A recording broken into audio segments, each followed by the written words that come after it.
Hello, everyone. Hello, my name is Kimberly Thomas. I am so honored and thankful to be a part of this Juneteenth celebration. I'm living in Atlanta, but y'all know this is my home.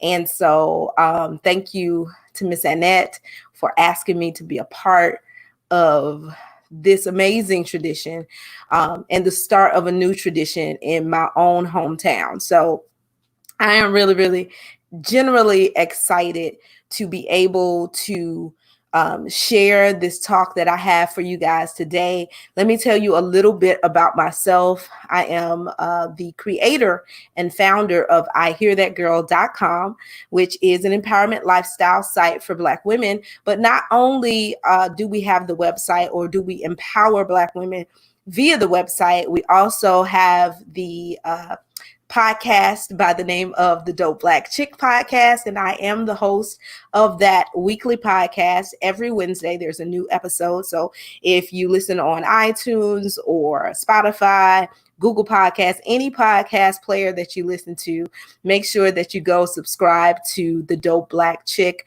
Podcast, okay, because it's amazing. What else? I am also an empowerment coach, a confidence cultivator.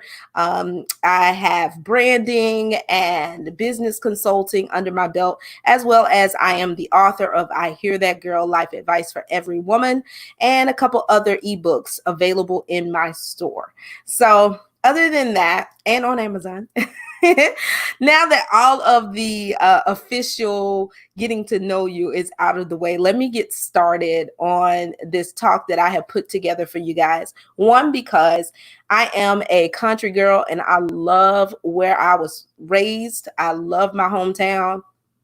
And the older I get, the more I see the value of living in an area where everybody knows your name, and also where the respect from my elders is still continuing. And I was able to be disciplined by anybody in my neighborhood. And it just really felt like all of us were family.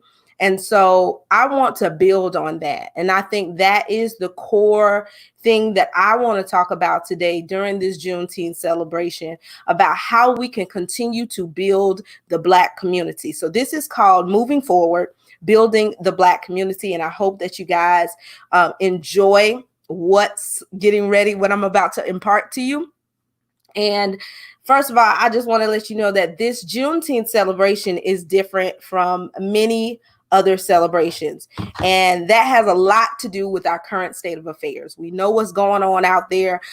It's nothing new. This is the same struggle that a lot of us have been enduring as we are celebrating Juneteenth right now. 400 years of slavery and oppression. But as you know, this current state of affairs, though, however, is shedding a new light on our culture, our struggles, and our perseverance as a people.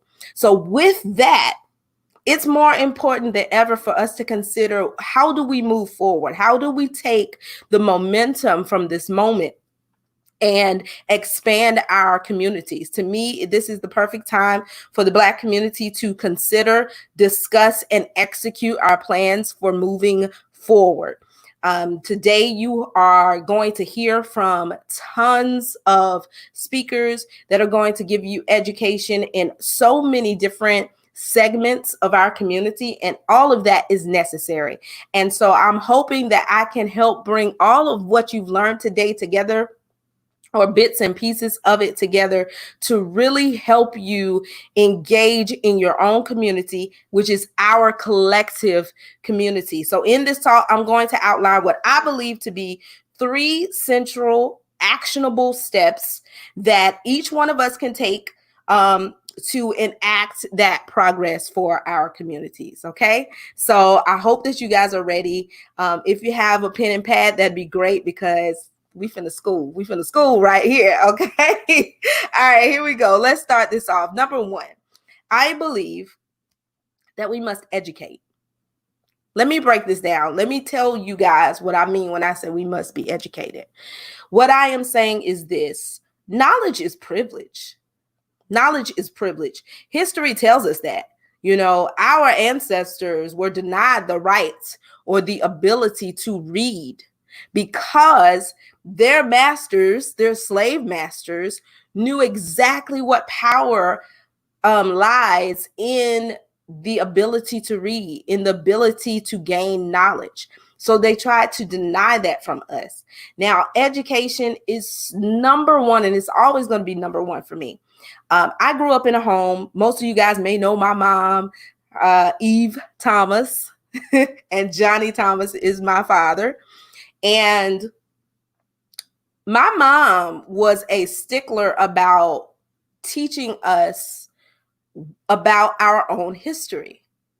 She would tell us stories about her life, her mother's life, and so on and so forth. It wasn't just the rosy stories, okay? It wasn't just the good time stories. It was everything. She taught us about oppression. She taught us about injustices that I couldn't even understand because I was living in a world that benefited from the work of my predecessors. So my mom continued to educate me. And to this day, that knowledge is something that I lean on constantly. Let me go further. Not only did she give me the personal history of our family, but also the history of what it means to be a Black American. I love that. And I'm so thankful that she educated me on that. What my mom would do when we got home, she'd say, "Hey, what did you guys learn in school today?" And then it was, "Okay, now let me teach you the truth." Seriously. At the time, yes, I was a little girl and I was like, man, I done went to school all day, mama. I ain't got time for this. But to this day, I am thankful. I am thankful that she taught me about Stokely Carmichael and Huey Newton and the Black Panthers and Nelson Mandela. And the list goes on and on and on of so many amazing Black writers, poets, just on and on, activists that she taught me about. So much more than I would learn during Black History Month. She taught me all of this stuff. And so I began to walk through life not knowing that this is what she was doing, but basically she was cultivating my mind to see myself as much more than what the world would say I was. So I never had those limiting thoughts on what I could accomplish. I always thought that I could accomplish anything because my mom was sharing with me stories of how we have overcome and surpassed. And, we can basically do anything that we put our minds to. And this is an important thing that my mom taught me because a lot of times these stories of oppression can be very frustrating, heart-wrenching, and can make you flat out angry, right? So what she did is she would say, don't hold your head down. Don't hold your head down when you hear that. Instead, I want you to lift your head up and remember all that your people have overcome. Be reminded of your perseverance. Be reminded of your strength. Be reminded of your resilience. So now when I face brick walls sometimes in becoming an entrepreneur or anything else, any other struggles of my life, anytime I'm facing those things, I remember those who came before me.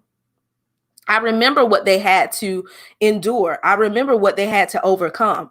And that gives me the strength to keep pushing and knowing that I can do it. If they could do it then when they were so very limited, imagine what I can do today. Right? Because we are our ancestors' wildest dreams. And so that education that my mom gave me has pushed me throughout life. I am a grown woman now, and I still hold on very deeply to those things that she taught me. So our failure to learn the truth about Black people in and outside of America is a disservice to those who came before us. So it is our responsibility, guys. So let me move on to the second part of being educated. If you consider yourself, we got this term now saying, are you woke? I'm woke. So if you consider yourself woke, if you would say, I'm woke, right? If you consider yourself woke, then you have a responsibility to educate others. I did not want to take upon that task, okay? But it was something that I learned. It's something that I learned, and I learned very early. Usually, I think it was around high school, college, where I found myself educating my friends on things about Black Americans that they did not know. And so quickly I understood that there comes a responsibility when you're conscious. If you're conscious of this plight of Black people in America, if you're conscious of, our true history, then it is your responsibility to educate others. You must do it. You must do it. Sometimes it can be frustrating because, there are times when I'm like, y'all didn't know that? Oh my goodness, how you not know that? Like, I had a friend who didn't even really know the true story of the Panthers. And I was just like, how you not know that? Like, it blew my mind. But I had to remember it is my responsibility as someone who does know the truth to educate them. And I began to educate this person, and they began digging in deeper. They were just so enthralled at this new found history that had been dismissed from their lives. And now this person is teaching others. So you see what I'm saying? Like, it becomes your responsibility. What has taken place over 400 years of slavery and oppression is not going to disappear overnight. That's something you have to remember. It's not going to disappear overnight, which is why those of us who have a greater understanding of who we are, we must take the lead and spread that knowledge to whomever will listen. We have to. That's just something we have to do. A lot of people say, how did you get into the business that you're in? I do this because it's my responsibility. It's my responsibility to educate us. And when I say empowerment lifestyle, that is exactly what I mean. I empower Black women by reminding them of who they are, whose they are, and of which we came. You see what I'm saying? So that is how we as a community can continue to empower ourselves. It's very simple. These steps that I'm giving you are not hard. I'm giving you guys 3 steps today that any of us can take. It doesn't matter about college degrees or anything like that. It doesn't matter about your money. It doesn't matter. These are things that you can do in your home today. You can educate children in your home. You can educate people at your church. You can educate people in your neighborhood. So it's very, very easy. I'm not giving you something that I'm not doing myself, and I'm not giving you something that is going to take a legion of folks to do. It just starts with one, guys. Just one thing, because we are the community. We are the collective. And so if we want to build the Black community, it starts with us. All right. And so we have to also ensure that this education is being implemented in and outside of your home. How do you do that? Have you recently checked your local library to see if they have any educational books about African American history? If they don't have it, if you check with the school and they don't have it, donate some books, purchase some books, do something, create an organization, an after school program, or even just a small group setting like study, where you're educating young people that whom may not know about our history as African Americans. These are very simple things that you can do to be an asset and to be an active asset in building the Black community. All right, I'm going to move on because I could stay on education all day, but we're going to move on. Number 2, be the village. Be the village. Y'all know the old saying that it takes a village to raise a child.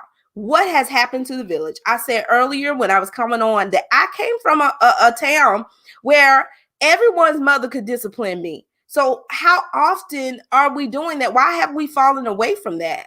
I went to Douglas Elementary, which I love. And everybody who went to Douglas Elementary, we are like family. We are like family. Those are my brothers, my sisters to this day. Why?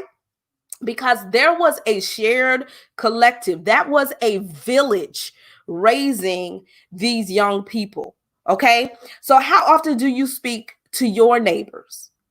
Because I remember when you could go and borrow sugar from your neighbor, but people nowadays aren't doing that. Why is that, people? Why are we not doing that? What happened to it takes a village. We have to return to this idea. And what has happened instead is that we have become afraid of our very own people.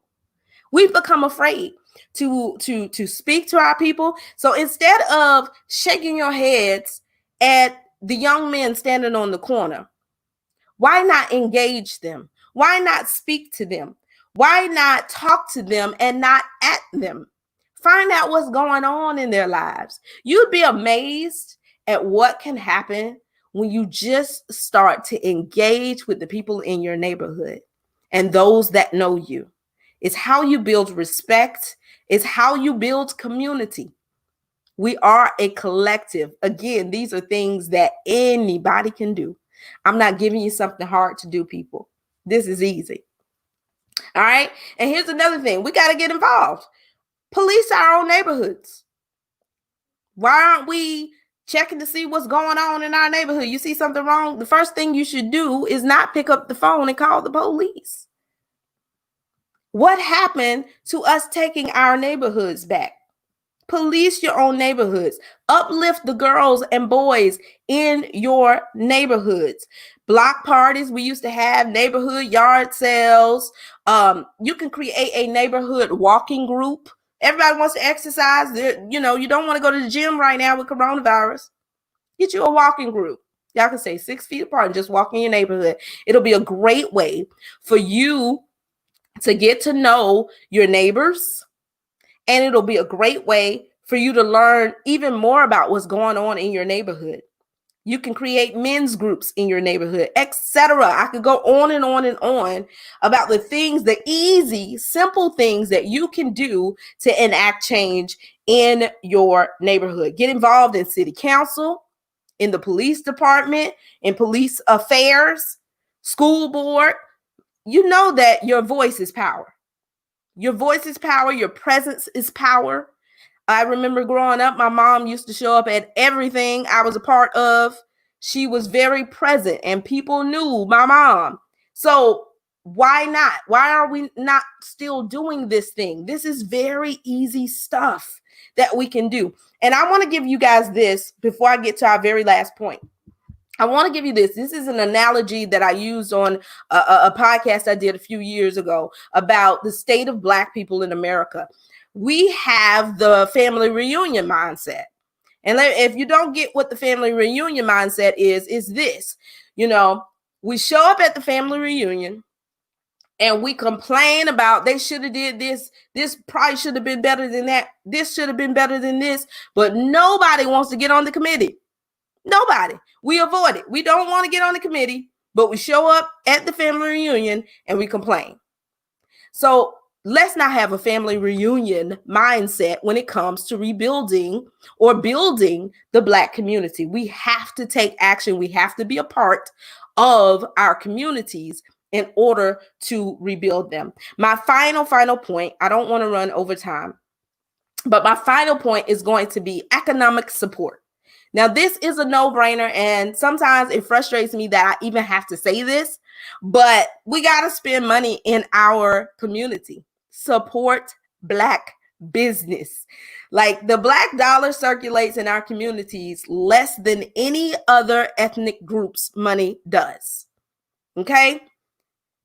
You've heard the 6 hours analogy, but basically, our money circulates 0 to 1 time within the Black community. 0 to 1 time in our own community. Compared to more than 6 times in the Latin community, 9 times in the Asian community, and unlimited number of times in the white community. So what should we do? It's very simple. Like I said, I'm giving you things that are very easy to do. Support Black business. You can't tell me it's hard to find Black businesses. Did you know that out of all the businesses in this country, 34% of them are Black-owned businesses? It's not hard. It's not hard. That is 2.6 million Black-owned businesses in the U.S. It's not hard. I know way too many people that have their own businesses, are starting their own businesses, or have a product and or service that I could easily switch out from a different community. right? So there's no way. I don't want to hear the idea that, yeah, it's hard to find them. It's not. It's not. You just have to put in the effort. And it's amazing that we have to be implored to support the Black community. It's amazing that we have to be treated like crap from someone else, and we come to our own community as a last resort instead of the first. This should be our initial reaction every day, is to spend money within our community. So again, as a village, we have to have the mindset that when that company succeeds, a Black business, we as a community succeed. Don't see it as I gave my money to somebody else. No, you gave your money back to yourself. When they succeed, we succeed. All right.